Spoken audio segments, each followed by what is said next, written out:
Hello students, it's our science worksheet number 3 for class 6th, scheduled to be done on 23rd September 2020. Students, today we are going to learn about components of food. बच्चों आज हमने अब तक food पढ़ा था, food के components के नाम पढ़े थे. आज हम पर्टिकुलर कार्बोहाइड्रेट जो उसका कंपोनेंट है उसके बारे में पढ़ेंगे. As you have read, carbohydrates are energy providing nutrients. Their presence in our food is very important. तो बेटा क्या देती है कार्बोहाइड्रेट्स? हमें एनर्जी देते हैं. एनर्जी प्रोवाइडिंग फूड है कार्बोहाइड्रेट. अब देखिए, make a list of food item which you eat daily like रोटी.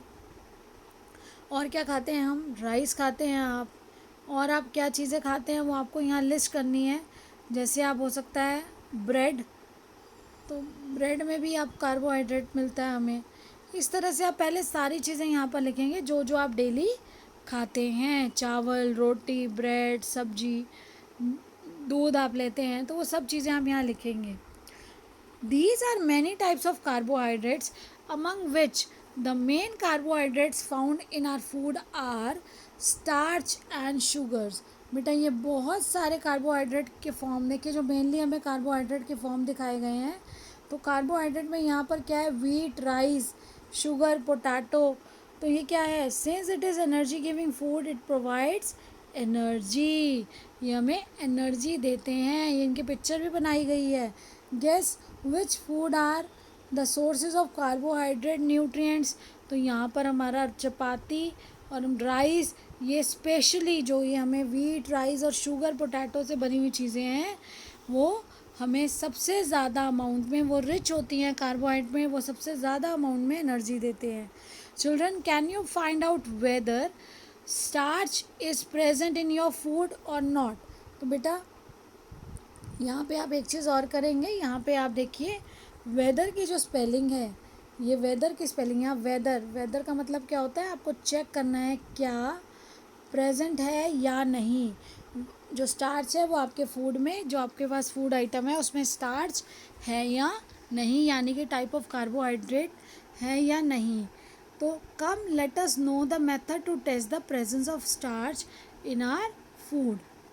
तो देखिए, add 2-3 drops of dilute iodine solution. तो हमें क्या करना है? हमें 2-3 drops of dilute iodine solution को ऐड करना है अपने फूड या रॉ मटेरियल में. और जब हम उसे ऐड करेंगे तो क्या होगा? अगर कलर चेंज होता है फूड आइटम का, if the colour of the food item become blue और blue black, then understand that there is starch in it. तो ये देखिए, ये आलू को ऊपर से कट करके इस तरह से उसमें आयोडीन सॉल्यूशन डाला जा रहा है. अगर ये ब्लू ब्लैक कलर का हो जाएगा या ब्लूइश कलर का हो जाएगा, इट मीन्स क्या प्रेजेंस है वहाँ पर? यहाँ पर प्रेजेंट है कार्बोहाइड्रेट्स.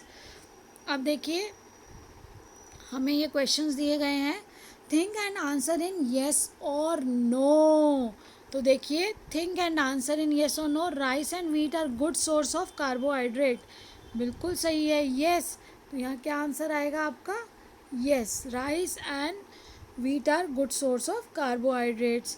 अब देखिए, पोटैटो कंटेन्स ओनली कार्बोहाइड्रेट्स. ऐसा क्या है कि पोटैटो सिर्फ कार्बोहाइड्रेट्स कंटेन करते हैं? बेटा ऐसा नहीं है, लेकिन वो रिच इन कार्बोहाइड्रेट्स होते हैं. सिर्फ कार्बोहाइड्रेट नहीं, रिच इन कार्बोहाइड्रेट. बहुत सारे जो फूड न्यूट्रिएंट्स हैं हमारे फूड में, अलग अलग न्यूट्रिएंट, अलग अलग जो फूड आइटम्स हैं उसमें अलग अलग न्यूट्रिएंट्स की अलग अलग क्वांटिटी होती है. लेकिन राइस और व्हीट में सबसे ज़्यादा जो क्वांटिटी है वो कार्बोहाइड्रेट की है. और कार्बोहाइड्रेट पोटैटो में, वेजिटेबल में भी जो है कार्बोहाइड्रेट पोटैटो में हाईएस्ट मिलता है. लेकिन आप ये नहीं कह सकते कि इनमें दूसरे न्यूट्रिएंट बिल्कुल भी नहीं है. तो ऐसा नहीं है कि सिर्फ कार्बोहाइड्रेट है. अब देखिए, the sports person should eat only butter for playing. ऐसा नहीं है. क्या स्पोर्ट्स पर्सन जो एक खिलाड़ी है उसको केवल बटर खाना चाहिए खेलने के लिए कि उसको बहुत ज़्यादा अमाउंट ऑफ एनर्जी मिल जाए? नहीं. इंस्टेंट एनर्जी के लिए तो बेटा वो लोग ग्लूकोज लेते हैं, ग्लूकोज वाटर ले लेते हैं. जब आप देखते हैं वो खेलते खेलते बीच में जो थोड़ा थोड़ा लेते हैं, ग्लूकोज लेते हैं. ताकि उनको एकदम एनर्जी मिले, उनकी बॉडी को वर्क करने के लिए एनर्जी मिले।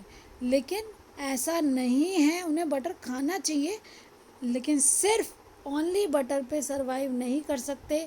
हमें सभी न्यूट्रिएंट्स बैलेंस्ड अमाउंट में चाहिए, जिसको हम बोलते हैं बैलेंस डाइट। सबके लिए बैलेंस डाइट ज़रूरी है। और बैलेंस डाइट में क्या होता है, सभी न्यूट्रिएंट्स की राइट अमाउंट होती है हमारे खाने में, राइट क्वांटिटी होती है हमारे भोजन में, तो उसे कहा जाता है बैलेंस डाइट।